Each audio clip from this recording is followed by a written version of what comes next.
Good evening. Welcome to episode 8, Pre-War Dreams. My name is Joe.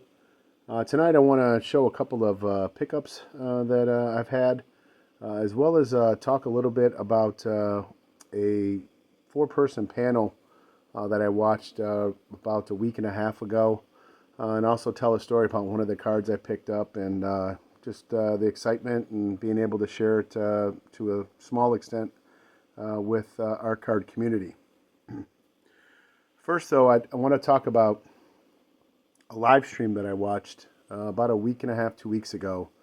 It was with Greg from Midlife Cards, and he had a really, really good panel. He had Darren from Return to Collecting, he had Tony, the Southern Collector, and he had the Mike Petty.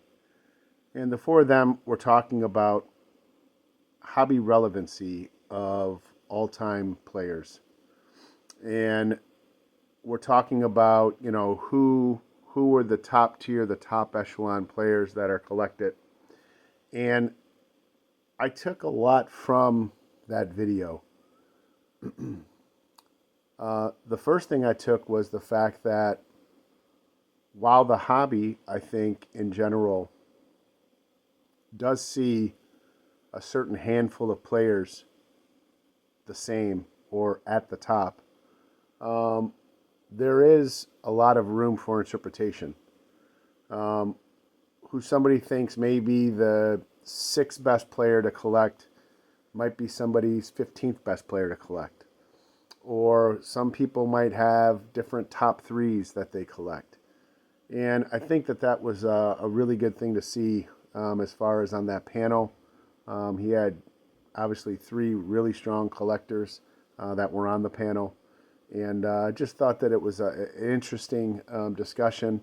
I loved Mike Petty's burrito analogy that he used about the different layers of the burrito and the importance of the tiers of the burrito.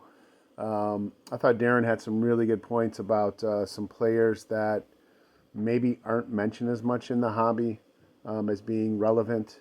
And then Tony, I mean, he's got an awesome collection.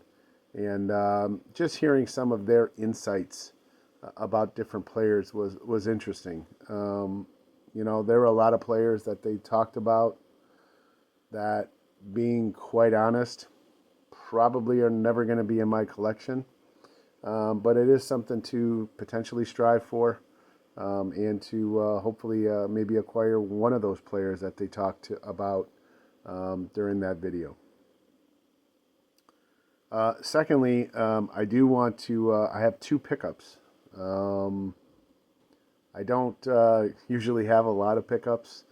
I usually buy sparingly. But luckily, I received one as a gift and was able to purchase the other one. These are two cards that in my last video for my hobby goals were definitely two of my hobby goals for the year. I can't believe I've already checked them off and it's January. But they're truly awesome cards. They're cards that were very affordable. And to be able to get two cards of such relevance, especially of just the magnitude of the players in the game, is pretty special to me. So I'm a very difficult person to buy for, and so my wife had asked me, what I wanted for Christmas, and I always say nothing. But I did give her a list of some potential cards that maybe she could get for me. I sent her links on eBay and things of that nature, and for Christmas, not expecting that she would actually get me a card. I was shocked, and she surprised me. So the first card I'm going to show is the first card of this player. This is my number one player probably on my catcher list that I'm doing, and that's a 1958 Topps Yogi Berra. It's in a PSA 2. It's a little bit off-centered, obviously left to right and top to bottom. It looks like there's a couple of little rubber band marks on the left side of it. But the color is great. The registration is really, really good on this card. I have to be honest, I've never been a huge fan of the 58 top set, but with the way that this barrel looks with kind of that orange background, it really, really is truly a superb card. I'm very, very thankful to have it in my collection. It is something where maybe I'm able to go after a different type of card down the line when I go to Strongsville, because I do have the Barra already. And that was something of high importance. I think it was a tier 3 card from my last video. So to be able to get Yogi in my collection is special to me, and very happy to have it. The other card is a little bit of a story. About a week and a half ago, there was the Dallas show. And on Thursday night, there was a live stream that Mike Baseball Collector did. And down for the show was Chris from Missouri. And so I was watching the live stream and just, enjoying, they were down at Mike's house with the Beast, and they were looking through cards. I think Chris was trying to steal a couple so that way he could do well in Showcase Showdown. But while I was watching the video, I received a notification that I had received an offer on a card that I was looking at on eBay. And I thought, I'm not going to probably have this opportunity very often. I'm going to ask Chris and Mike. So in the chat, I kind of posed a question to him saying, I just got an offer on this card. It's this particular card, this grade. This is the offer. What do you think? And, Mike kind of didn't say a whole lot, but Chris was very emphatic, and he said, buy it. He said, to get that card and that grade for that price, buy it. Don't think about it, just buy it. And so I went to the offer and accepted it. So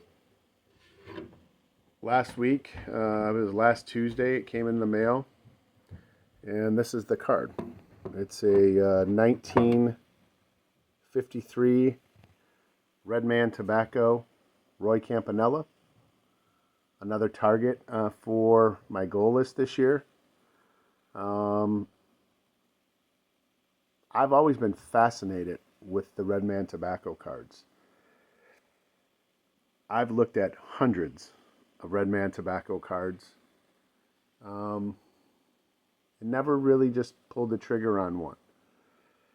Maybe it was due to the fact that I think we get too hard on ourselves when we look at cards. We're always looking for the perfect card. We're always looking for that we're going to get a deal or that we're going to strike gold.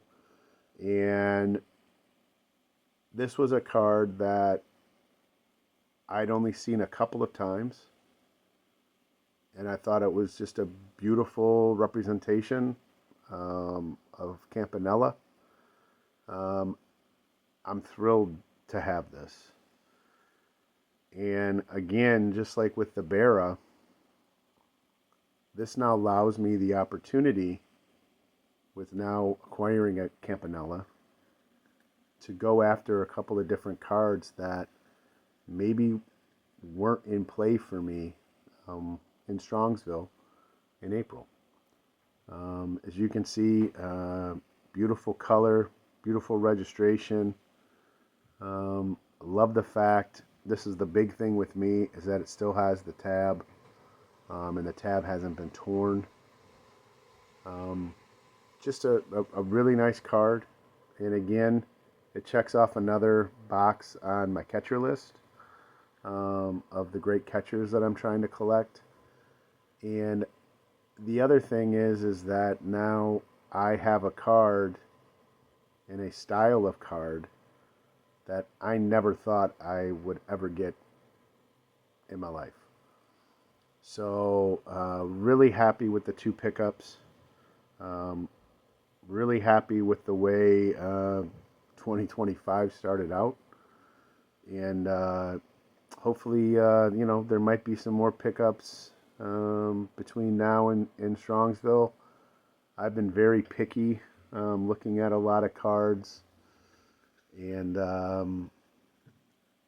I don't know how many triggers I'm going to pull between now and April. But these were two that I thought, well, one was a gift, but to be able to get both of these cards, the Berra and the Campanella, I just thought were fantastic adds to my collection. Um, Again, I just want to leave you with something real quick. Yesterday is history, tomorrow is a mystery, and today is a gift. And that is why we call today a present. Thank you, and have a good one.